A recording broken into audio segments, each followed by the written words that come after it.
السلام عليكم ورحمة الله تعالى وبركاته. الحمد لله رب العالمين وبه نستعين والصلاة والسلام على خير الأنام صلى الله عليه وسلم وعلى آله والقرابة والصحابة والتابعين تابعين لهم بإحسان إلى يوم الدين. قال رب اشرح لي صدري ويسر لي أمري واحلل عقدة من لساني يفقه قولي. سبحانك لا علم لنا إلا ما علمتنا إنك أنت العليم الحكيم. ولا حول ولا قوة إلا بالله العلي العظيم. ولا حول ولا قوة إلا بالله العلي العظيم. ولا حول ولا قوة إلا بالله العلي العظيم. بسم الله ما شاء الله لا يسوق الخير إلا الله. بسم الله ما شاء الله لا يصرف سوء إلا الله. بسم الله ما شاء الله ما كان من نعمة فمن الله. بسم الله ما شاء الله لا حول ولا قوة إلا بالله العلي العظيم. أما بعد. Alhamdulillah, syukur kita kepada Allah Subhanahu wa taala atas nikmat iman dan Islam, atas nikmat bagi umur, atas nikmat sihat tubuh badan, atas nikmat lapang masa yang Allah kurniakan kepada kita dapat kita semua hadir ke rumah Allah ini untuk salat fardu maghrib secara berjemaah, iaitu sebaik-baik cara yang ditunjukkan oleh baginda Nabi sallallahu alaihi wasallam. Insya-Allah tuan, kita akan solat fardu isya secara berjemaah sekiranya dipanjangkan umur oleh Allah Subhanahu wa taala. Dan sementara menunggu masuknya solat fardu isya ini, kita isi dengan satu pengajian ilmu fardu ain, iaitu ilmu yang wajib dituntut oleh setiap orang Islam yang mukallaf, sama ada lelaki ataupun perempuan. Wajib atas setiap mukallaf fardu ain. Jika tidak dilaksanakan ataupun tidak kita belajarkan tiga-tiga ilmu ini, iaitu ilmu fiqh, ilmu tauhid dan ilmu tasawuf ini, maka kita mati dalam keadaan membawa dosa di hadapan Allah Subhanahu wa taala. Dan di catatan amal kita ditulis sepanjang hidup kita, sepanjang saat, sepanjang umur kita itu ditulis dalam keadaan berdosa sentiasa. Maka pentingnya ilmu fardu ain ini. Ramai yang tak faham, yang lari, yang pandang remeh, yang tidak ambil peduli akan ilmu ini. Baik. Waqala al-musannifu Syekh Abdul Qadir telah berkata, pengarang kitab Penawar Bagi Hati ini, Syekh Abdul Qadir bin Abdul Muttalib Al-Mandili rahimahullah ta'ala, wa nafa'ana Allah bi'ulumihi, mudah-mudahan memberi manfaat akan ilmunya bagi beliau yang mengarang kitabnya, dan terutamanya kita yang belajarkan ilmu ini, ilmu fardu ain, ilmu tasawuf ini, mudah-mudahan manfaat fi darain, manfaat di dunia dan juga di akhirat. Amin ya Allah, amin ya rabbal alamin. Kita sampai pada muka surat 89 tu. Kita masih lagi membicarakan bab penyakit-penyakit ataupun penyakit-penyakit hati, penyakit yang ada di dalam kalbu kita, iaitu senarai daripada penyakit kalbu ataupun sifat-sifat mazmumah. Kita sampai pada sifat mazmumah yang ketiga, iaitu bab yang ketiga pada menyatakan marah. Kita dah bicara bab yang pertama, itu penyakit yang ada pada diri seseorang manusia itu, iaitu banyak makan. Jadi cara untuk nak menghalang kita daripada bersifat dengan banyak makan ataupun bersifat dengan gelojoh pada makanan ini ialah dengan mensedikitkan makan. Jadi peringkat pertama untuk kita melatih mensedikitkan makanan ini ialah sekurang-kurangnya kita makan satu hari satu kali yang berat-berat. Yang ringan-ringan tu apabila lapar, boleh kita minum, boleh kita makan roti dan lain-lain. Dan boleh kita tingkatkan dengan mensedikitkan makanan itu dengan berpuasa, sekurang-kurangnya Isnin Khamis. Itu penyakit yang pertama, cara penyakit dan juga cara untuk kita kawal makan. Yang kedua penyakit mazmumah, yang kedua iaitu penyakit banyak bercakap. banyak bercakap pada benda yang sia-sia, yang tak perlu. Lebih-lebih lagi banyak dosa. Banyak bercakap, banyak salah. Bila banyak salah, banyak dosa. Banyak dosa, neraka lebih aula untuk memakan dosa-dosa kita. Jadi cara untuk nak mengawal lidah kita daripada banyak bercakap yang sia-sia ni, banyakkan berzikir kepada Allah, banyakkan baca Al-Quran, banyakkan bercakap benda-benda yang baik-baik, nasihat-nasihat kebaikan, tazkirah dan sebagainya. Seperti mana kita hari ini banyak bercakap dengan di WhatsApp, Facebook dan sebagainya, banyak bercakapkan benda-benda, banyak menaip ataupun share benda-benda yang manfaat. Kalau tak ada benda manfaat, lebih baik diam daripada menaip ataupun share benda-benda yang tak faedah. Kalau kita nak share, pastikan benda yang kita share itu atau kita berkongsi itu benda yang manfaat, yang boleh buat pahala buat kita, manfaat untuk kita bukan sekadar di dunia, bahkan lebih-lebih lagi kita kena pandang manfaat di akhirat, pahala ganjaran tu, baru kita kongsi. Andai kata tak bawa manfaat, lebih-lebih lagi benda-benda yang manfaat untuk pahala, untuk ganjaran, lebih baik jangan kongsi apa-apa. Diam itu lebih baik. Baik, itu yang kedua. Yang ketiga, bab yang ketiga pada menyatakan marah. Ini kebanyakan orang ada sifat marah. Marah ni bukan langsung tak boleh ada, kena ada juga, wajib kena ada. Wajib kita marah pada orang yang buat maksiat, yang buat dosa maksiat, wajib kita tegur dengan sifat marah kita tu. Bukan langsung tak ada boleh marah. Dan marah tu bertempat, bukan tidak bertempat. Dan tapi kalau ada orang tanya kita, marah tu tempat mana letaknya marah tu pada diri kita tu. Dan kalau orang tanya kita, adakah di muka kita, bila kita marah tu muka kita jadi merah, jadi berkerut dan sebagainya, adakah sifat marah tu ada di muka kita ataupun ada pada mata kita? Bila marah terboliak biji mata dengan mata merah tu, adakah marah tu terletak pada mata kita? Adakah marah tu terletak pada hidung kita dan pada telinga kita jadi merah? Bila marah hidung jadi merah, telinga kita jadi merah, adakah sifat marah tu duduk pada hidung atau telinga? Adakah sifat marah tu duduk pada tangan kita? Bila kita marah, bergetar-getar tangan kita, kita ambil, kita capai benda yang kita boleh capai, kita pukul orang tu, ataupun kita pukul sepok dengan tangan kita, kita terbalikkan meja dan kita buat macam-macam dengan tangan kita. Adakah sifat marah tu letak pada tangan? Adakah sifat marah tu letak pada kaki kita, kedua kaki kita? Dengan bila kita marah, kita sepak terajang, kita sepak terajang orang, kita sepak benda-benda yang ada di keliling kita. Adakah sifat marah tu ada pada kaki? Ataupun adakah sifat marah itu ada mulut kita?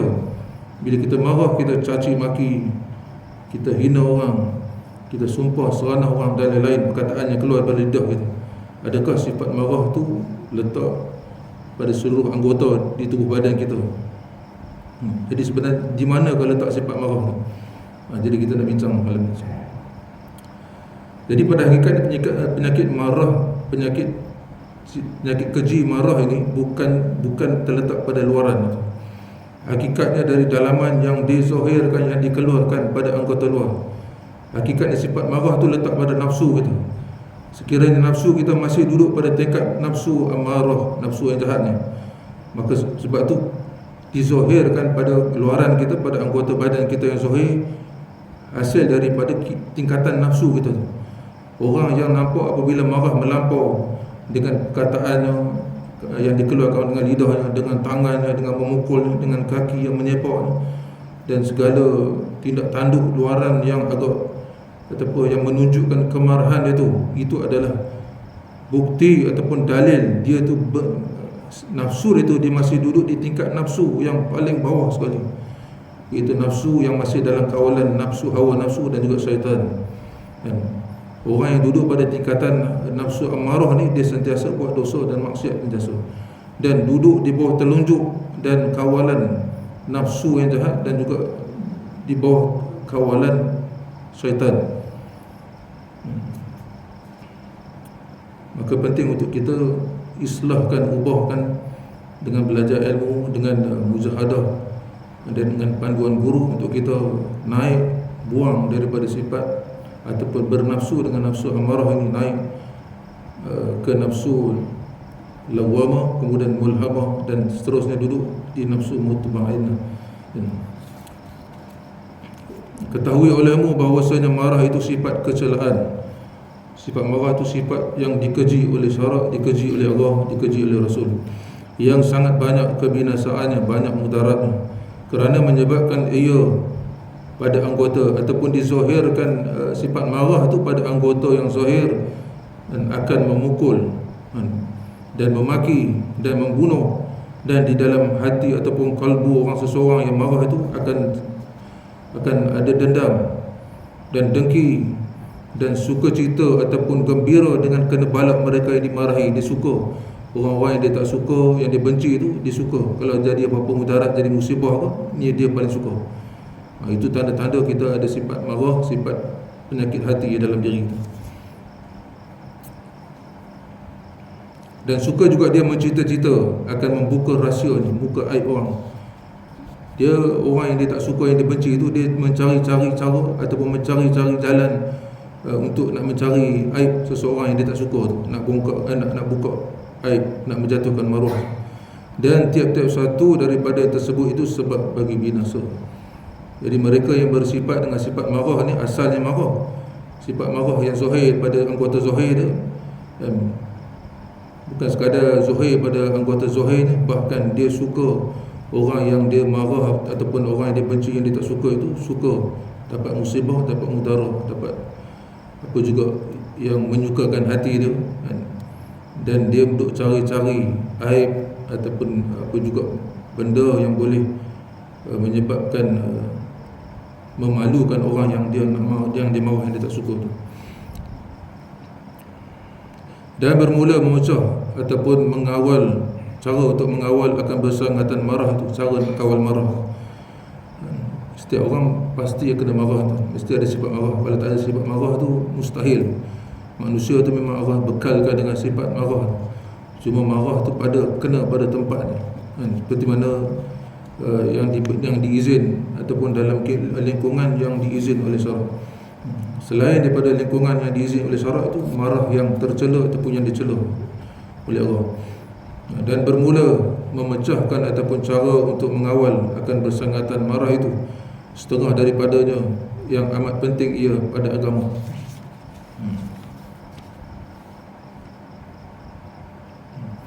Maksudnya perkara ni yang patut kita utamakan dalam agama. Cara untuk kita cari cara ataupun kaedah untuk kita kawal sifat marah kita, ataupun kita boleh tundukkan sifat marah kita pada benda yang sepatutnya sahaja. Benda ni patut kita utamakan, patut kita wajibkan diri kita untuk cari cara. Bukan biar dengan sifat macam tu, saya memang macam ni, saya memang pemarah, saya memang panas baran. Kita tak boleh buat macam tu. Kita wajib kita cari cara, kaedah untuk kita bersihkan, untuk kita kawal kemarahan kita tu. Seperti mana sabda Rasulullah sallallahu alaihi wasallam, laisa syadidul bisur'ati, tidaklah dikatakan orang yang kuat itu ialah orang bisur'ati, orang yang boleh menjatuhkan lawannya dengan mudah, boleh memukul, mengalahkan lawannya dengan mudah. Innama syadidul ladzina, sesungguhnya orang yang kuat itu ialah yamliku nafsahu, yang memiliki dirinya, yang boleh mengawal dirinya, andal ghadabi, ketika dia marah. Ketika marah dia memuncak tu, dia boleh kawal marah dia. Dia tak boleh lepas, dia tak lepaskan, sama ada dengan mulut dia, perkataan dia, ataupun dengan tangan dia, ataupun dengan kaki dia, ataupun apa-apa cara sekalipun, dia boleh tahan. Itu orang yang kuat. Artinya tidak ada yang sangat kuat itu yang tiada merebahkan dia oleh beberapa lelaki. Hanya sahaja yang kuat itu ialah yang memiliki ia akan dirinya, yang boleh mengawal dirinya pada ketika dia marah itu. Hadis riwayat Al-Shaykhan, hadis riwayat Imam Bukhari dan Imam Muslim. Artinya kuasa ia menahan dirinya daripada umpama memaki dan memukul pada ketika ia marah akan seseorang yang lebih dhaif daripadanya. Ketika dia marah tu, dia boleh tahan diri dia daripada memaki orang tu ataupun memukul dia. Ketika dia marah, memukul orang yang lebih, dia rasa dia lemah daripada dia lah. Dan bersembah seorang lelaki, kata seorang sahabat Nabi bertanya kepada Nabi, bagi Rasulullah sallallahu alaihi wasallam, suruh olehmu akan daku dengan satu pekerjaan. wahai Rasulullah, nasihatkan aku satu nasihat pada aku, dan sedikitkan olehmu, ringkaskan apa nasihat kau pada aku tu. Maka bersabda Rasulullah sallallahu alaihi wasallam, la taghdab, jangan kau marah. Dalam riwayat lain kata, lelaki ni tanya pada Nabi 3 kali, ya Rasulullah, nasihatkan aku, nasihatkan aku ya Rasulullah. Nabi kata, la taghdab, jangan kamu marah. Kali ketiga pun dia tanya, la taghdab, Nabi jawab. Dan sebab Nabi ni dia amat tahu siapa yang bertanya di hadapan. Ada ketika sahabat lain yang bertanya, ya Rasulullah, apakah amalan yang paling afdal? Birri walidain, kata Nabi. Dan sahabat tanya, apakah amalan yang paling afdal? Nabi jawab, berbuat baik kepada kedua ibu bapa. Ada sahabat lain pula tanya, ya Rasulullah, apakah amalan yang paling afdal? Dan as-salatu ala waqtiha, sembahyang pada waktunya, tepat pada waktunya. Dan juga lain-lain sahabat lain-lain cara Nabi jawab. Maksudnya orang yang di hadapan yang bertanya tu, Nabi tahu akan hal ehwal dia. Dia ni jenis panah baran, jenis pemarah. Kalau dia minta nasihat, Nabi kata jangan marah. Orang ni jenis amal ibadat di segi lain tu semua hebat, tapi di segi ibu bapa dia buat lebih kurang dia. Maka dia bila dia minta nasihat pada Nabi, Nabi kata buat baiklah kepada kedua ibu bapa. Ada seorang ni pula semuanya hebat belaka, tapi bila bab turun berperang malas sikit. Jadi bila diminta nasihat pada Nabi, Nabi kata jihad fisabilillah. Macam tu dah. Jadi sahabat yang bertanya ni dikatakan ada sifat panah baran. Jadi diminta nasihat pada Nabi 3 kali, diulang sekali pun Nabi akan jawab benda yang sama. Jangan kamu marah. Hadis riwayat Imam Al-Bukhari. Maka mengulang-ulang akan lelaki itu akan perkataan atau pertanyaannya, maka mengulang-ulang oleh Rasulullah sallallahu alaihi wasallam akan sabdanya, la taghdab, artinya jangan kamu marah. Dan lazimkan olehmu pada kelakuan marah akan 2 pekerjaan.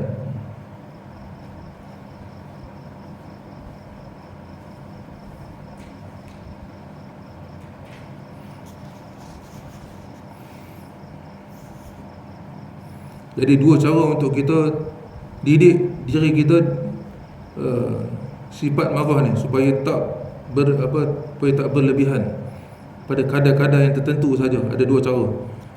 Yang pertama, salah satu daripada keduanya, iaitu memecahkan ataupun mengawal dia, mengajar, mendidik diri kita tu yang ada sifat marah tu. Dan tiada aku kendaki dengan memecahkannya itu menghilangkannya sama sekali. Kata pengarang kitab, kata Syekh Abdul Qadir, dia kata bukan aku maksudkan dengan memecahkan ataupun memecahkan ni maksudnya dengan menghilangkan terus sifat marah tu, bukan itu maksud aku. Kerana bahawasanya tiada hilang ia sama sekali. Sifat marah tu tak ada, tak boleh hilang tu. Dia boleh dikawal, boleh dididik. Seperti mana nafsu juga. Nafsu kita ni, nafsu asalnya nafsu jahat Allah jadikan dalam diri kita. Memang asal kejadian nafsu tu Allah jadikan dia jahat, buat jahat dia, suruh buat jahat saja, buat dosa-dosa maksiat dia. Tapi kita lah yang mendidik dia. Tugas kita mendidik seperti mana Allah perintah, seperti mana Rasul perintah bagi panduan, itu kita ikut cara tu, didik dia. Nafsu pun kita tak boleh buang, cuma kita boleh kawal dia. Kita boleh didik. Begitu juga sifat marah kita tak boleh buang, melainkan kita kena didik, kita kena kawal dia. Maksudnya sifat marah tu duduk di bawah kawalan kita, bukan dia yang mengawal kita. Andai kata kita biarkan sahaja sifat marah yang ada dalam diri kita ni, maka dia akan mengawal kita, mencucuk hidung kita. Bila sifat asalnya kita ni dipandu oleh akal kita, akal kita akan berlawan. Akal kita ni mendorong kepada kebaikan saja. Dia akan berlawan dengan nafsu kita yang jahat, berlawan. Dan dia akan suruh benda-benda baik. Nafsunya, kalau seandainya kita duduk pada tingkat nafsu yang jahat, dia akan suruh buat benda-benda jahat. Manakala akalnya dia suruh benda yang baik, jadi berlawan di situ. Bergantung pada nafsu kita. Kalau nafsu kita kuat, nafsu yang jahat tu kuat, maka menanglah nafsu tu. Tapi seandainya nafsu kita tu cenderung pada kebaikan, maka menang akal. Jadi sama juga dengan sifat marah. Kalau kita biarkan marah tu bersangatan marah, kita tak kawal, maka akal tak boleh nak kawal kita lagi. Maka nafsu yang ambil alih badan kita, diri kita. Maka sebab tu kita berkelakuan yang tak sepatutnya lah, sebab nafsu yang mengawal. Anda kata kita didik sifat marah kita, kita didik nafsu kita. Apabila marah, kita boleh kawal marah kita tu, maka akal akan dapat mengawal kita daripada buat benda-benda jahat.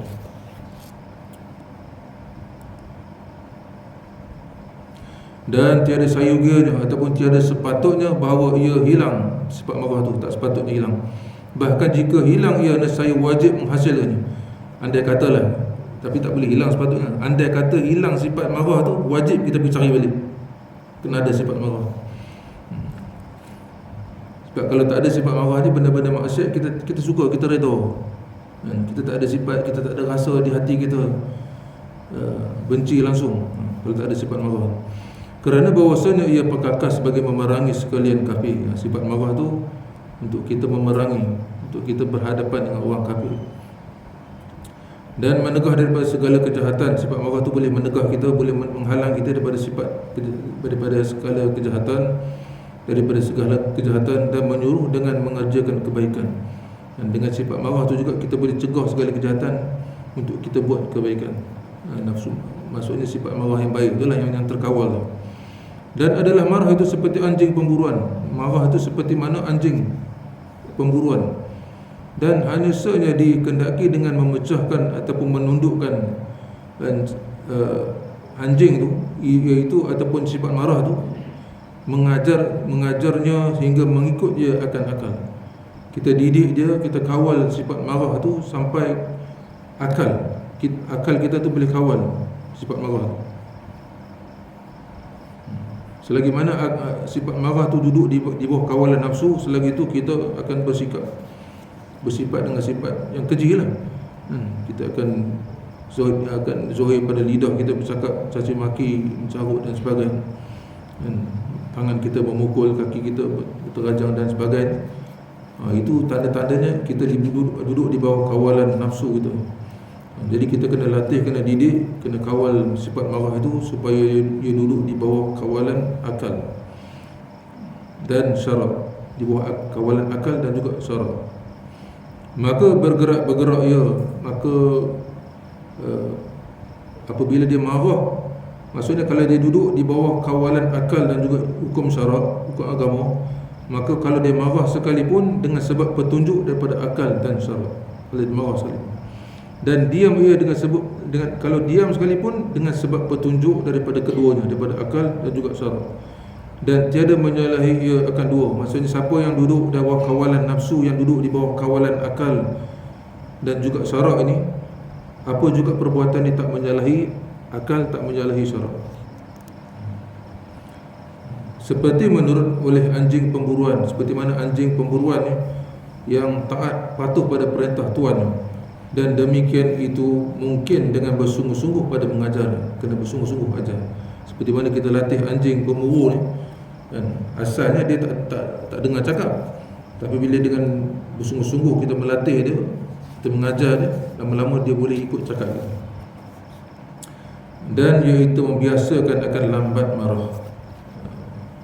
Lambat marah, tahan marah tu bagi lambat, bagi seperti mana Nabi kata para sahabat, kemaafan Nabi itu lebih laju ataupun mendahului daripada sifat marah dia.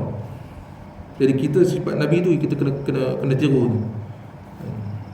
Sebab Nabi ini contoh, kan, uswatul hasanah, laqad kana lakum rasulullah uswatul hasanah. Sesungguhnya pada diri Rasulullah itu adalah contoh ikutan yang terbaik. Dari antara akhlak yang kita nak tiru ni, seperti mana Sayyidatina Aisyah isteri Nabi kata, akhlak Nabi itu ialah Al-Quran. Nabi itu diumpama Al-Quran yang bergerak. Jadi salah satu sifat Nabi, akhlak Nabi yang Allah sebut dalam Al-Quran ialah kemaafan dia tu lebih laju, lebih mendahului sifat marah dia. Marah dia lambat. Jadi kita kena lambatkan marah, pergi maaf dulu. Sebab tu orang yang kuat ni bukan sekadar dia boleh tahan marah dia, dia boleh kawal marah dia daripada zahir kepada lidah dia ataupun pada tangan, pada kaki dia dan lain-lain, ataupun pada raut wajah dia nampak marah. Tapi yang paling kuat sekali lah bukan sekadar tahan, bahkan memaafkan. Memaaf tu lebih pergi laju daripada tahan dia, daripada marah dia.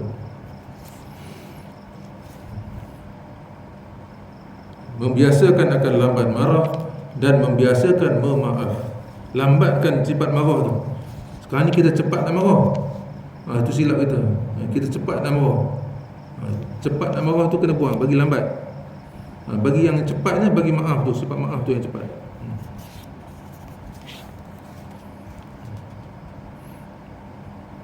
Jadi membiasakan ataupun melatih diri kita mujahadah sungguh-sungguh supaya melambatkan marah kita, dan latih sungguh-sungguh membiasakan memaafkan serta kedatangan bermacam-macam sebab bagi marah. Tak kira lah apa sebab yang boleh membangkitkan kemarahan kita tu, yang pastinya didik diri kita bila datang je marah, memaafkan tu, laju hadirkan dalam hati, maafkan orang.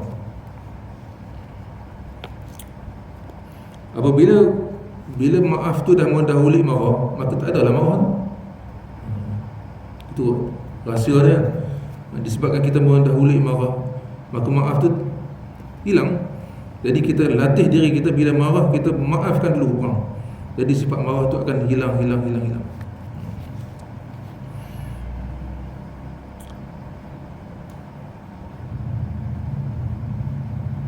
Yang kedua, memeliharakan marah itu, mengawal marah itu pada ketika bergerak-gerak dengan manahannya akan barang yang di dalam hati. Apabila datang marah tu, cara untuk kita kawal. Tadi yang pertama tadi, cara kawalan dia, cara kita mengawal marah tu, apabila marah aja kita maafkan sipulan-sipulan yang kita marah tu, maka sifat marah tu akan hilang. Sebab kita lajukan sifat maaf. Jadi yang kedua ni, apabila datang marah tu, bergerak-gerak kita nak marah pada orang, maka kita tahan dia, tahan dalam hati, tahan dalam diri kita, dalam kalbu kita, tahan marah tu, dan menolong atas menahan itu oleh pengetahuan. Cara untuk kita tahan sifat marah yang ada dalam kalbu kita, dalam diri kita tu, daripada dikeluarkan dengan cara yang pertama, ilmu, pengetahuan. Yang kedua, pekerjaan, perbuatan. Cara nak kawal, nak tahan sifat marah yang ada dalam diri kita daripada dikeluarkan, sama ada dengan mulut kita ke ataupun dengan perbuatan kita tu, kita tahan dengan yang pertama, ilmu, dan yang kedua, perbuatan. Adapun pengetahuan, dengan cara ilmu tu, macam mana cara nak tahan marah, maka bahawasa mengetahui ia akan bahawasanya tiada ada sebab bagi marah. Yang pertama, dengan perantaraan ataupun dengan wasilah ilmu ni, pertama kita cakap dengan diri kita ni, tak ada faedah aku marah, melainkan bahawasanya engkar ia akan berlaku sesuatu atas kehendak Allah. Sebab tiap-tiap sesuatu yang berlaku, sama ada orang tu, apa juga yang berlaku di hadapan kita yang menyebabkan kita marah sangat ni, semuanya atas takdir Allah. Segala tiap-tiap sesuatu tidak berlaku melainkan atas takdir, ketetapan Allah. Dan qada, segala apa yang telah Allah tetapkan sejak azali, qadar Allah dan segala perbuatan Allah tu semua telah ditetapkan sejak azali. Tidak ada satu zarah yang bergerak melainkan semuanya atas takdir daripada Allah. Jadi kita ingat tu dengan nisbah, dengan perantaraan ilmu kita, dan takkan jadi di hadapan kita ni tiap-tiap sesuatu, dan semuanya dengan takdir Allah. Andai kata kita menyalahi takdir Allah ni, maksudnya kita marah juga, maksudnya kita seumpama macam kita menyalahi, kita melawan takdir Allah ni. Tiada atas kehendak dirinya, bukan dengan kehendak kita, tapi semua atas kehendak Allah. Jadi bila kita sedar tiada sesuatu yang berlaku tu semua atas takdir Allah, atas perbuatan Allah, maka tak guna kita marah. Jadi insya-Allah dengan cara macam tu, kita hadirkan dalam kalbu kita, dalam diri kita, dalam hati kita, insya-Allah marah tu akan hilang. Sebab kita nak rasa marah sangat ni, sebab kita rasa orang tu yang punya pasal, dan maksudnya itu dia sendiri yang buat, kan, bukan atas ketetapan Allah. Jadi kita menyalahi takdir, seumpama macam kita mengingkari akan takdir Allah. Dan ini sehabis jahil. Orang yang jenis macam ni, yang marah tak tentu pasal, dan tak fikir bahawa tiap satu benda yang jadi itu di hadapan mata dia tu semuanya jadi dengan takdir Allah. Kan, dia tak nampak benda ni, dia tak nampak ini takdir Allah, dia tak nampak perbuatan Allah. Maka orang jenis macam ni sejahil-jahil Allah. Jadi orang yang bersifat marah ni, kan, ialah sama macam dia menafikan takdir Allah. Alhamdulillah.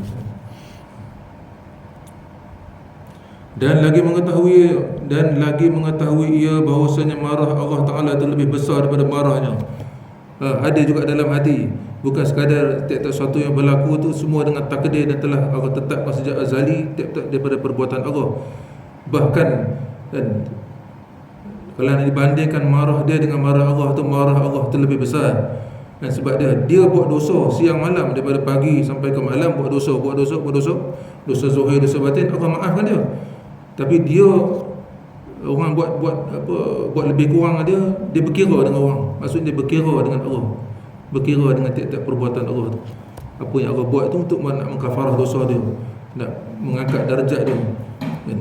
Tapi dia anggap marah dia tu lebih besar daripada marah Allah lagi. Sedangkan Allah tu lebih maha pemaaf. Jadi bila kita nampak Allah tu maha pemaaf, maka lebih-lebih lagi lah kita kena memaaf. Dan hendaklah engkau ingatkan bahawasanya engkau lebih wajib mengikut perintah Tuhan daripada engkau marah itu mengikut perintah engkau. Jadi di sini maksudnya wajib lagi kita mengikut perintah Allah. Allah kata beriman dengan segala ketetapan aku dan juga perbuatan aku. Beriman dengan perbuatan. Jadi kalau kita marah juga, kita menyalahi, kita tidak beriman dengan ketetapan Allah, kita tidak beriman dengan perbuatan Allah. Maksudnya kita ikut hawa nafsu kita ikut perintah kita. Sepatutnya wajib kita ikut perintah Allah, tapi kita wajibkan kita mengikut perintah kita sendiri, menyalahi perintah Allah. Jadi orang yang bersifat dengan melayan sifat marah ni, bersangatan marah ni, tanpa dia bersungguh-sungguh nak bersihkan, nak hilangkan, nak kawal sifat marah tu, dia sentiasa duduk dalam derhaka kepada Allah. Kita boleh kata macam tu. Benar azan.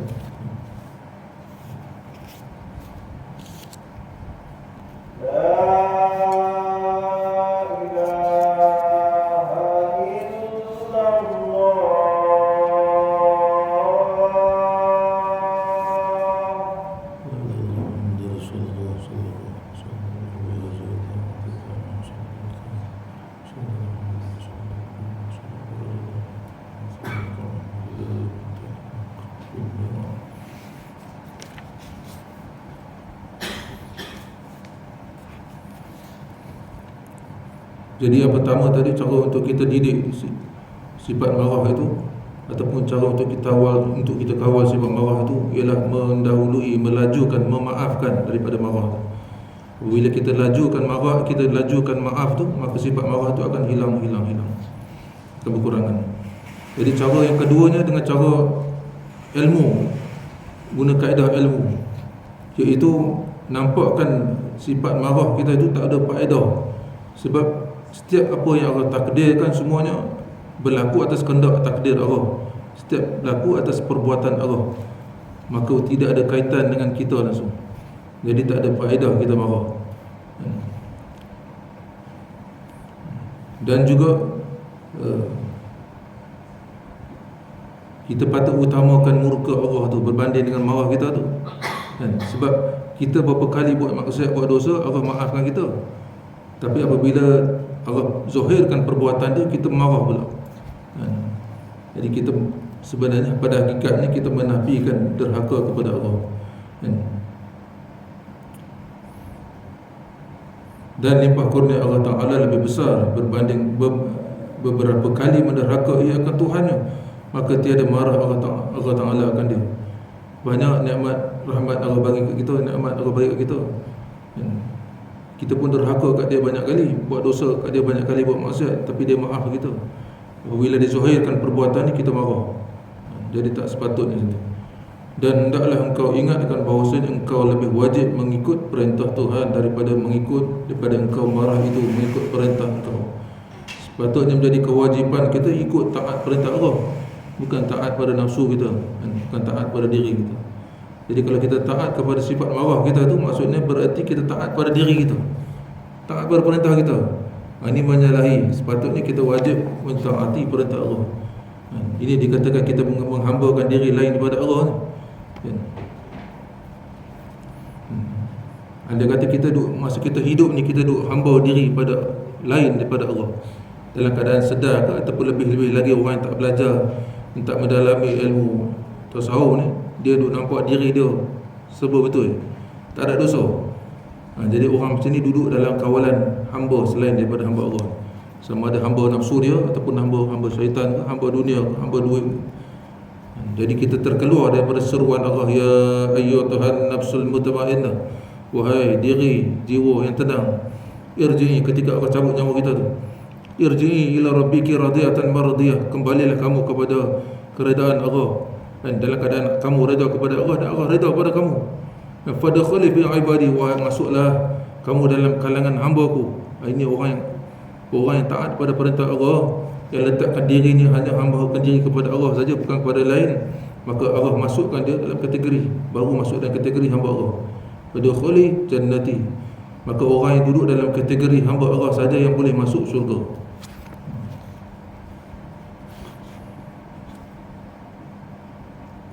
Dan ada pun pekerjaan, cara untuk kita didik sifat marah tu, yang pertama tadi dengan cara ilmu, yang kedua dengan cara amalan. Pekerjaan ataupun cara amalan, dengan amalan. Macam mana amalan? Maka bahawa berkata ia, a'udzubillahi minasyaitonirrajim, ketika marah, ataupun sebelum daripada tiap-tiap suatu sunat, kita mulakan tiap-tiap suatu pekerjaan sebelum kita basmalah tu, dan kita sunat, kita ta'awuz dulu, a'udzubillahi minasyaitonirrajim. InsyaAllah ketika kita marah, Allah akan bantu kita.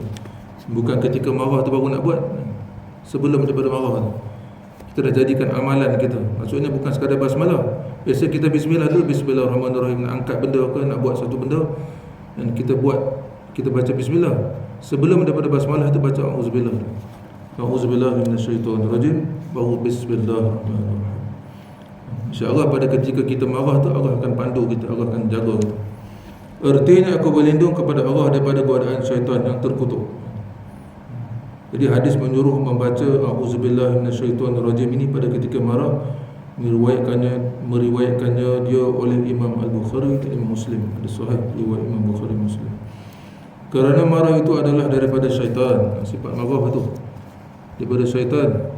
Maka jika tiada berhenti marahnya, anda kata kita baca ta'awuz ni, auzubillahi minasyaitonirrajim, marah tak hilang juga, masih juga dari memuncak darah kita, kan? Darah tembok ke kepala tu, nak marah juga. Maka hendaklah dia duduk. Kalau dia berdiri, dia duduk. Dan hendaklah dia berbaring jika dia duduk. Kalau marah tak hilang juga, berbaring. Dan jika tiada diam marahnya, maksudnya marah tu tak reda juga dengan duduk tu atau berbaring itu, maka hendaklah dia pergi ambil wuduk, dia ambil sembahyang.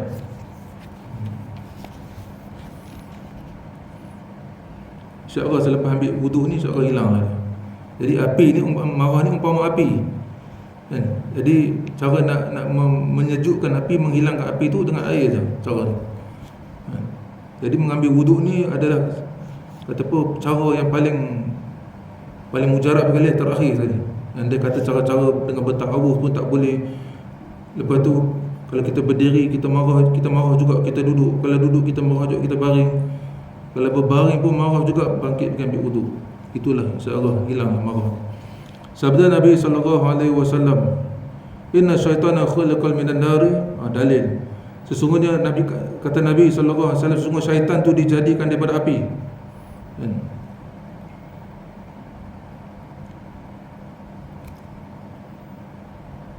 Sedangkan jin Allah jadikan, iblis ni Allah jadikan daripada api. Dan khalaqatani min narin, kau menjadikan aku dengan api, kata iblis. Wa khalaqatahu min tin, dan kau menjadikan dia Adam tu daripada tanah. Dan jadi iblis ni Allah jadikan daripada api itu sendiri, bati api itu sendiri. Sedangkan jin, wa khalaqal janna min marijin min nar, Allah jadikan jin tu daripada percikan api, ujung-ujung api tu, bunga-bunga api tu. Jadi inna syaitana khalaqal minan nar, sesungguhnya syaitan tu dijadikan daripada api. Wa innama tutfa'un naru bima'in, jadi cara untuk memadamkan api ialah dengan bima, dengan cara air, tuang air, jiru air. Fa idza ghadiba, maka apabila kamu marah, ahadukum, akan seseorang kamu marah, apabila seseorang kamu marah, falyatawadda, maka hendaklah kamu ambil wuduk. Jadi cara untuk meredakan marah kita tu dengan cara berwuduk.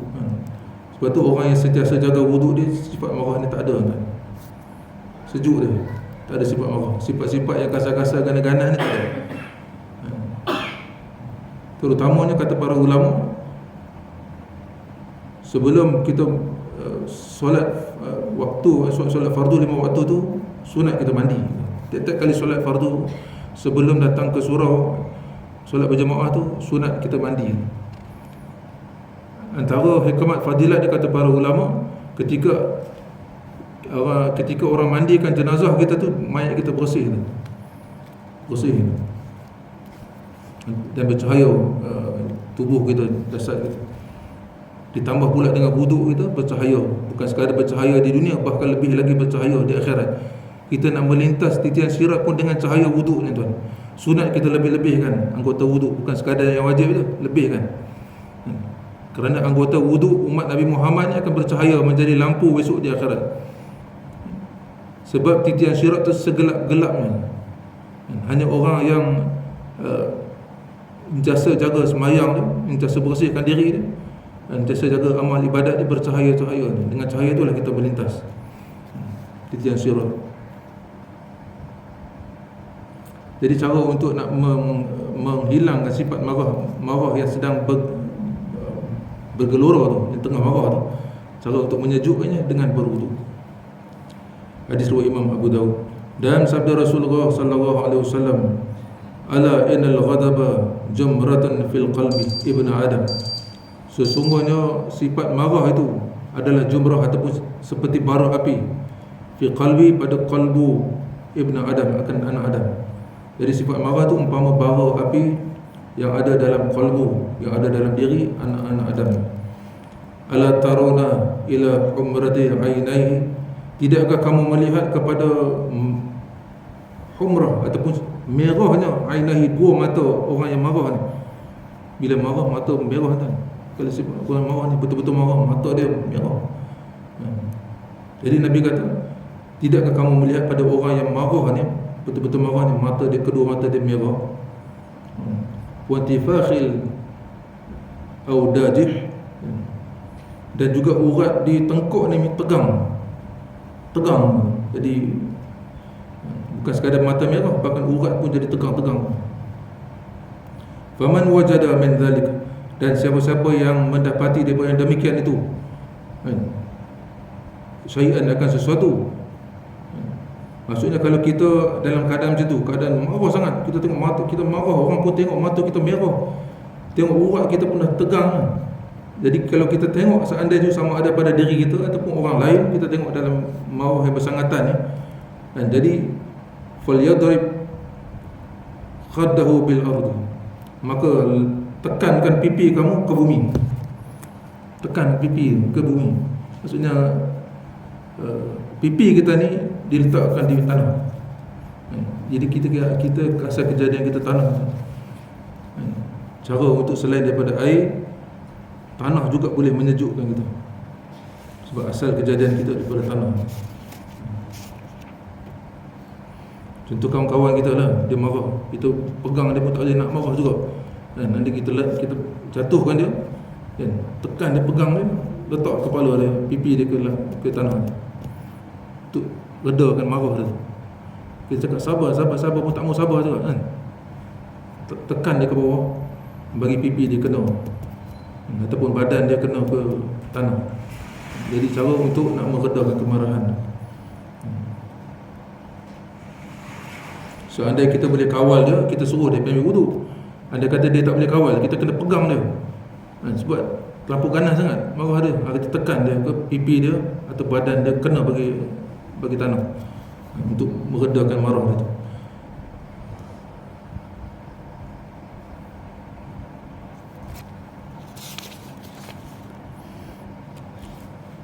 Artinya jaga-jaga bahawasanya marah itu seperti bara api pada jantung anak Adam.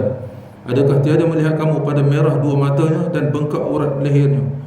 Maka barang siapa mendapat ia akan sesuatu daripada yang demikian itu, maka hendaklah dia memukulkan dia, menolak dia, menekan dia akan pipinya dengan bumi. Seandainya kalau kita sama ada diri kita ataupun orang lain yang kita boleh kawal, kita pergi ambil wuduk untuk padam api kemarahan tu. Seandainya seorang ataupun diri kita ataupun orang lain yang tak boleh dikawal kemarahannya, tekan pipi dia ke bumi. Hadis riwayat Imam At-Tirmizi. Ini menunjuki kepada menetapkan semulia-mulia anggota daripada sehina-hina tempat, supaya pecah akan takaburnya, supaya diri kita ni Kadang-kadang kita bersifat dengan sifat marah ni, kita rasa diri kita hebat, rasa diri kita besar berbanding orang lain, sedangkan asal kejadian kita di bawah, sehina-hina kejadian tempat pijak kita tu, lantai ataupun tanah. Dan supaya mengetahui ia bahawa dirinya hamba yang hina, tiada patut ia membesarkan diri, dan ketahui olehmu bahawasanya menahan akan marah itu kelakuan yang sangat baik. Jadi dapat kita mengawal marah kita, menahan marah kita tu adalah sifat yang paling baik. Seperti mana kita sebut sebelum ni, cara untuk kita jaga, untuk didik sifat marah kita ni ialah pertama, mendahului maaf kita berbanding marah. Andai kata kita mendahului sifat maaf kita, maka marah tu akan berkurang. Cara untuk kita didik sifat marah ni. Dan juga cara untuk kita didik sifat marah kita, lintahkan di dalam diri kita bahawa marah Allah tu lebih wajib daripada marah kita ni. Sedangkan kita marah tu pada hakikatnya kita menafikan takdir Allah. Kerana setiap perbuatan ataupun apa juga yang jadi di hadapan kita, sama ada makhluk ke yang apa juga yang menyebabkan kita marah ni, adalah semua daripada takdir dan perbuatan Allah. Maka kalau kita marah orang tu ataupun kita layan sifat marah kita, maka bererti pada hakikatnya kita engkar, terhaka pada takdir Allah. Sedangkan itu ketetapan Allah, bukan ketetapan kita, itu ketetapan Allah. Jadi ketetapan Allah itu patut kita redha. Yang kita berserah dengan ketetapan Allah itu, bukan kita marah dengan ketetapan Allah.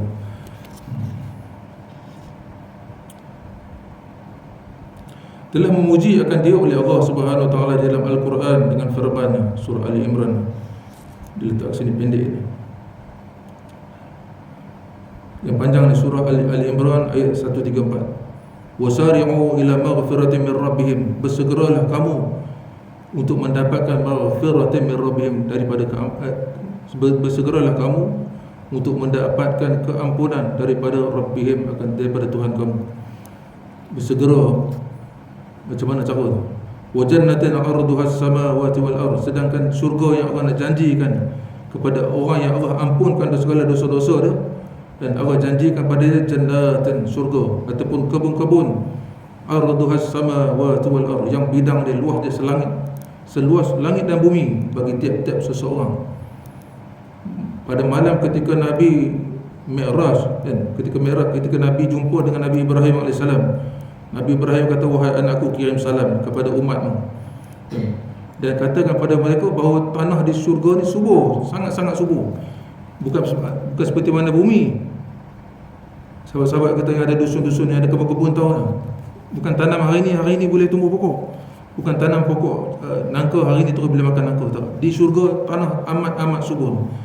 Tuan-tuan, tanam terus tumbuh. Bahkan pokoknya satu batang berbagai-bagai jenis buah. Satu batang pokok. Maksudnya buah durian ada situ, buah pisang ada situ, apa juga buah yang kita nak semua ada. Satu batang pokok. Jadi Nabi Ibrahim nasihat, wahai anakku, nasihat kepada umat-umat kamu, tanah surga ni amat subur. Tanamlah tanah surga ni dengan banyakkan. Ada dua riwayat sini. Nabi Ibrahim kata, la haula wala quwwata illa billahil aliyil azim, perbanyakkan la haula wala quwwata illa billahil aliyil azim. Dalam riwayat lain, subhanallah walhamdulillah wala ilaha illallah wallahu akbar. Dua ni tuan, jangan tinggalkan. Tuan-tuan sebut sekali, Allah tanamkan pada kita di kebun kita di syurga besok satu pokok daripada syurga. Pokok syurga ni satu batang pokok berbagai-bagai jenis buah. Apa buah yang kita nak makan ada di situ. Kalau kita nak makan, kita tak perlu panjat pokok macam kita lain ni pergi, ataupun kita kait guna galah, tak perlu. Buah tu akan turun kepada kita. Kalau kita malas lagi, kita malas nak kupas buah tu akan terkupas sendiri. Kalau kita malas lagi nak pegang isi tu, buah tu akan masuk dalam mulut kita. Di syurga tuan. Bukan macam mana dunia. Tanam pokok tuan. Tanah kita akan nak bagi luas di syurga. Jadi bagi tiap-tiap seorang tu Allah bagi arduha, bidang dia tu seluas langit as-sama wal ardh, seluas langit dan bumi, tiap-tiap seorang kan. Jadi kita buat apa? Buat kosong-kosong, tanam pokok. Tiap-tiap hari jangan tinggal. Sekurang-kurangnya 10 kali ke ataupun 100 kali. La haula wala quwwata illa billahil aliyil azim, dan subhanallah walhamdulillah wala ilaha illallah wallahu akbar. Tanam tiap-tiap hari, tuan-tuan. Jadi bagi mereka yang diampunkan oleh Allah kerana segala dosa-dosanya, Allah bagikan kepada dia syurga seluas langit dan bumi. U'iddat lil muttaqin, aku sediakan bagi orang yang bertakwa kepada Allah. Hanya orang yang bertakwa kepada Allah saja yang boleh masuk syurga. Inna Allah yataqabbalu minal muttaqin. Sesungguhnya Allah hanya menerima amal ibadah akan orang-orang yang bertakwa saja. Jadi kita kena usaha untuk masuk dalam golongan yang bertakwa kepada Allah. Alladzina yunfiquna fi sarra, ciri-ciri orang bertakwa tu ialah orang yang menginfakkan harta benda dia lebihan daripada harta benda ni, sama ada sikit ataupun banyak. Jasa infak pada jalan Allah, fi sarra sama ada ketika dia senang, wa dharra ataupun ketika dia susah. Pastikan tiap-tiap hari sedekah, jangan tinggal. Sekurang-kurang sikit, kalau tak banyak sikit. Dan juga ciri-ciri orang-orang yang bertakwa tu, infak sama ada ketika senang ataupun susah. Dan juga wal kadhiminal ghaidh, dan orang yang menahan marah dia. Ini ciri orang bertakwa kan. Ciri orang bertakwa pertama tu orang yang infak harta benda dia sama ada ketika susah ataupun senang. Tiap-tiap hari jangan tinggal infak. Walaupun 1 sen jangan tinggal tiap-tiap hari. Dan juga ciri orang bertakwa tu orang yang wal kadhiminal ghaidh, orang yang boleh tahan marah dia. Bukan sekadar tahan marah dia, bahkan dia maafkan orang tu. Itu orang bertakwa. Kalau kita boleh tahan saja tapi kita tak boleh maafkan, belum masuk kategori kita. Latih belajar sampai kita boleh tahan marah dan juga boleh maafkan orang. Dan juga ciri-ciri orang bertakwa tu wal afina 'anil nas. Bukan sekadar dia boleh tahan marah, bahkan dia boleh memaafkan manusia. Wallahu yuhibbul muhsinin. Barulah Allah amat suka orang-orang yang buat kebaikan. Buat kebaikan mana? Orang yang sentiasa infak harta benda dia tiap-tiap hari ketika sama ada susah ke senang ke, dia akan pastikan walaupun 1 sen dia akan keluarkan infak dia tiap-tiap hari. Dan juga Allah suka orang yang sentiasa tahan marah dia dan juga maafkan orang. Wallahu yuhibbul muhsinin. Allah amat suka orang-orang yang berbuat kebaikan. Wallahu a'lam.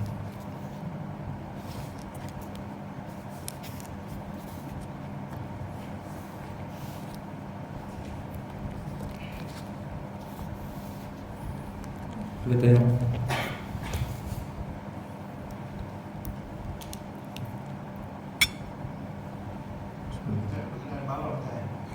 Kadang-kadang kita tengok satu perkara, contoh yang macam bapak berbudak 60 sekian budak kecil ni kan, kita kata campur, kita menahan marah dalam hati. Kita tak suka dengan sikap dia, tapi dalam waktu sama keluarlah kata-kata yang tak baik lah kan. Itu dia gagal menahan marah ke macam mana? Macam mana boleh ulang? Kita tengok sesuatu yang nampak macam tak masuk akal, macam bapak berbudak dan bapak kita kan, kita marah dalam hati untuk perbuatan itu, tahan marah dalam hati, tapi dalam waktu yang sama keluar kata-kata yang tak sepatutnya kita katakan kat dia kan. Habis itu benda-benda wajib kita tegak, marra minkum munkarah, wajib kamu cegah apa benda mungkar. Itu termasuk mungkar tu. Benda-benda yang tak sepatutnya, contoh orang pukul anak, pukul isteri, itu benda-benda mungkar, benda-benda dosa. Jadi menjadi kewajipan pada kita untuk cegah.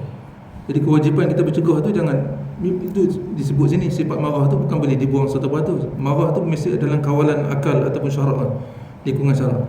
Jadi kita boleh cegah dengan sifat marah kita tu, cegah perbuatan dia tu.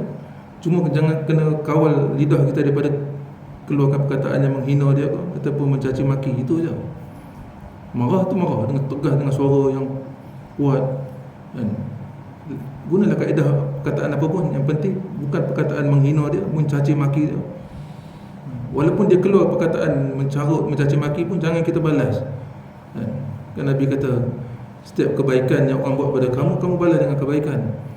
Dan sahabat tanya, macam mana pula orang yang buat jahat pada kita? Adakah kita kena buat balas jahat juga? Nabi kata kalau orang balas kebaikan pada kamu, kamu balas dengan kebaikan. Kalau orang buat kejahatan pada kamu, kezalim pada kamu, kamu balas dengan kebaikan juga. Hal jazaa'ul ihsan ila al-ihsan, kan Allah sebut dalam Quran surah Rahman. Tidakkah kebaikan yang kamu buat, aku akan balas dengan kebaikan juga. Tak rugi kita buat kebaikan. Buat apa kita rugi-rugi buat benda-benda yang tak sepatutnya. Jadi marah yang terkeluar daripada lingkungan akal ataupun syarak, panduan syarak, itu termasuk dalam menafikan takdir Allah. Setiap perbuatan, setiap benda-benda yang jadi di hadapan mata kita, di dalam lingkungan kita ataupun lingkungan jiran-jiran kita ni, setiap yang berlaku semuanya atas takdir perbuatan Allah. Jadi benda yang mungkar, yang salah, wajib kita cegah, tapi cegah dalam keadaan marah yang di dalam kawalan akal kita. Akal kita dalam pengaruh kawalan akal kita. Sebab marah yang bukan dalam lingkungan akal, maksudnya akal dah tak boleh, akal dia jadi berhenti, dia jadi jam. Sebab tu kalau marah yang kita tak kawal, nafsu akan ambil alih. Sebab tu kita akan bercakap benda-benda yang bukan-bukan, mencarut, mencaci, menghina dan sebagainya, dengan tangan memukul, dengan kaki menendang. Itu bukti menunjukkan kita di bawah kawalan nafsu kita. Andai kata akal kita boleh mengawal marah tu, jadi perbuatan kita, percakapan kita, tangan kita, semua kita boleh kawal. Jadi marah tu marah juga, tapi marah dalam keadaan lingkungan yang di bawah kawalan akal dan juga syaraf. Wajib kita cegah. Marra minkum munkara fayughayyiru biyadihi. Kalau kamu ada wajib kamu cegah kemungkaran yang berlaku di hadapan kamu. Fayughayyiru biyadihi. Kalau kamu mampu dengan tangan kamu, kuasa yang ada pada kita. Sama ada orang tu nak mukul, kita tahan dia, ataupun kuasa yang ada pada kita, kita gunakan kuasa kita untuk cegah mungkar dalam lingkungan panduan akal dan juga panduan syaraf. Fayughayyiru wala yastati'. Kalau kamu tak mampu dengan tangan kamu, dengan kuasa kamu,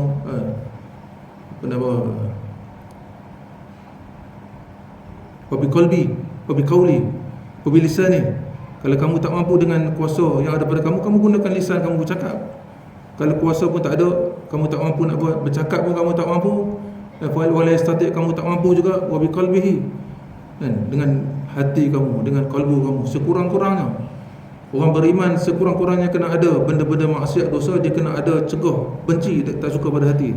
Kalau ini hati pun tak ada, sebab Nabi kata benci dengan hati ni, wa idza adhaful iman, sesungguhnya orang yang mencegah dengan hati, dengan kalbu ni, benci dengan kalbu ni, inilah selemah-lemah iman. Anda kata kalau tak ada juga ini pada hati, dahlah kuasa pun kita tak ada, tak mampu, nak halang pun tak mampu, nak bercakap pun tak mampu. Dengan hati pun tak ada apa masalah, hati pun okey. Ini orang tak ada iman, tak ada iman. Kalau dia sedang tak ada dia tinggal repair lah. Kalau waktu balian dia tinggal repair, Itu kategori tak mampu lah, kategori tak mampu. Anda kata aku pergi nanti aku pun kena bedal lah. Contoh yang kaki marah tu, guru silat tu kan, kita tak ada silat apa, dia lipat kita.